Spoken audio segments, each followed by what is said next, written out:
মা, এই দেখেন আপনাদের কত শাকসবজি নিয়ে আসি। এই রাখো তোমার শাকসবজি।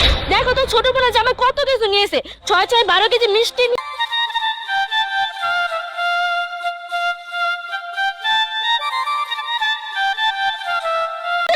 বাবাজি তাড়াতাড়ি আহো। আসসালামু আলাইকুম মা। ওয়ালাইকুম সালাম। এসে জামাই এসে বাড়িতে বড় বড় মাছ আনছে, এগুলা আজকে রান্না করে সবাই মিলে দিলে খামু। তাই তোমার পছন্দের মিষ্টি আনছে, জানো কত ঘুরে এই মিষ্টি খুঁজে বের করছে। তেলে মাছ আন, ঘরে চল। আমা শাকসবজি। দেখো তো ছোট বোনা জামাই কত কিছু নিয়েছে, 6 6 12 কেজি মিষ্টি নিয়ে এসে, কত বড় বড় মাছ নিয়েছে। আর তুমি কামড়াগুলো কি নিয়েছো আমার বাপের বাড়িতে? শুনে শুনে তো মিথ্যা কথা ছাড়লা না, সবসময় তো খালি মিথ্যা কথাই বললা গেলা। মা যে কি দেখে বিয়া দিয়েছিল এর কাছে। আরে কি দেখে দিয়েছিলাম, এটা তো আমিও যা কপাল খারাপ। আজকে যদি তোর কপাল খারাপ না হইতো তাহলে কি এই কামরা এই সবজিগুলো আনতে পারতো?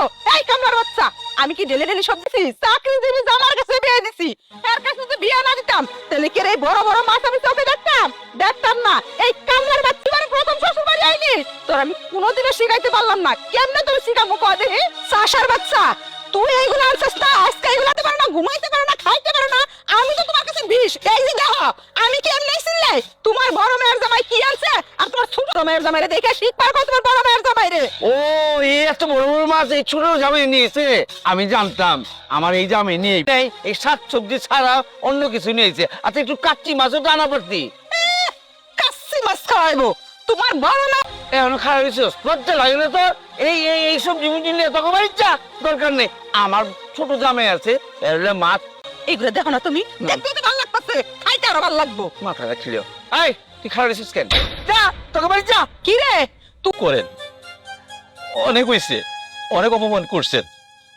আমি থাকতে আসি নাই, আমি অনেক কিছু কিনছিলাম আম্মা, কিন্তু রাস্তায় থেকে একজন হয়ে গেছে আমার বউ শাক সবজি খাওয়ামু, কিন্তু আমার ভাগ্য খারাপ।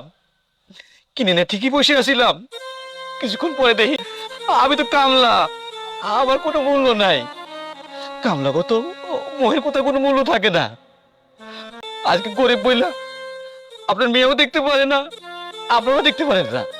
ঠিক আছে, ভালো থাকেন। আমি সবাইকে ঘটনাটা খুলে বলতেছি।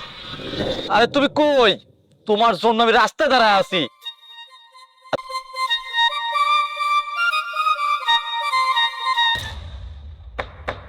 এই দাঁড়ো দাঁড়ো, গাড়ি ব্রেক করো।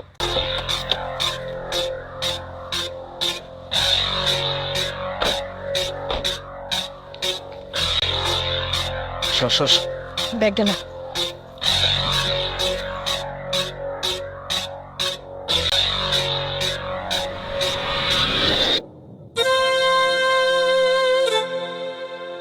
ভাইজান যখন বলছে রাস্তায় ওনার সবকিছু চুরি হয়ে গেছে, তখনই আমি বুঝতে পারছি আমি যে সবকিছু নিয়ে আসছি এগুলো ওনারই ছিল। কোনো জানতাম না, ফার্স্ট টাইম শ্বশুর বাড়ি আসতেছি। আমি জানতাম না যে কিভাবে আসতে হয়, কি কি নিয়ে আসতে হয়। রাস্তার মধ্যে আপনার মেয়ে আমাকে বলছে, ইনস্ট্যান্ট কি করব সেটা নিজেও বুঝে উঠতে পারতেছিলাম না। এই জন্য রাস্তায় যখন এই সবকিছু দেখছিলাম, এগুলো আমার গাড়িতে উঠাই ফেল। সবকিছু তো ভাইজানের, যেটা আমি এখন বুঝতে পারতেছি। আমি আমার ভুলের জন্য আপনাদের কাছে ক্ষমা চাচ্ছি, কিন্তু তার মানে এই না সব সত্যি কথা আমি বলে দিলাম। আমার ক্ষমা করে দাও। এই 5টা বছর তোমার সাথে সংসার করে আমি এখনো তোমার চিনতে পারলাম না। হইছে, আমি সব সময় তোমার ছোট মনে করতাম, চাষা মনে করতাম। আমি না কোনোদিন আমার মেয়ের জামাই ভাবছি। বাবা হ বাবা, আমগো মাফ করে দাও। কে আমরা তো ভাবছিলাম তোমার মনটা বুঝি ছোট, কিন্তু তুমি মা কখনো ভুল করে? ভুল করে না, ভুল তো পোলাপানটাই করে। সত্য কথা কি মা, আমার দেখে শুনে আপনার মেয়ারে আমার হাতে তুলে দিছিলেন। আমি তো গরিব কামলা, আমার এই কুলে ও কুলে কোনো কুলে কে আমার বাবার মুখটা দেখতে পাই? এত অপমান, এত অপমান করেন, কখনো কখনো রাগ করি নাই। আমাজন সবকিছুই ঠিক আছে, ওনার জায়গায় উনি ঠিক আছে। ভুলটা আমি করছি, কিন্তু আপনাদেরও ভুল কম আছে বলে আপনি আমাকে খুব আদর আপ্যায়ন করতেছেন, আর উনি গরিব বলে ওনাকে যা ইচ্ছা তাই বলে অপমান করবেন কেন? একটা কথা মাথায় রাখবেন, যেতে পারি আজকে ওনার টাকা পয়সা নাই, কালকে উনিও বড় লোক হয়ে যেতে পারে। তাই বলি কি, মানুষকে মানুষ হিসেবে সম্মান করেন। আর সে তো আপনাদের মেয়ের, দুনিয়াটা অনেক সুন্দর। আলিফ ঠিকই বলছে মা, তুমি কিভাবে দুই সন্তানের মধ্যে এরকম ভেদাভেদ তৈরি করো? আর দুলাভাই তোমাকে কতটা সম্মান করে, কোন সম্পদ দিয়ে তুমি তাদের মধ্যে এরকম দেওয়াল তৈরি করতেছো? তুমি মা, তোমাকে না আমার মা ভাবতে জাস্ট ঘৃণা লাগতেছে। তুমি কিভাবে এরকম হয়ে গেছো? এই মাছগুলো আমি নিজে হাতে রান্না করবো, তারপর সবাই মিলে দিলে খাওয়ানো। হ্যাঁ চলো ঘরে চলো, মাছ ধরো, আমি টুকি নিস।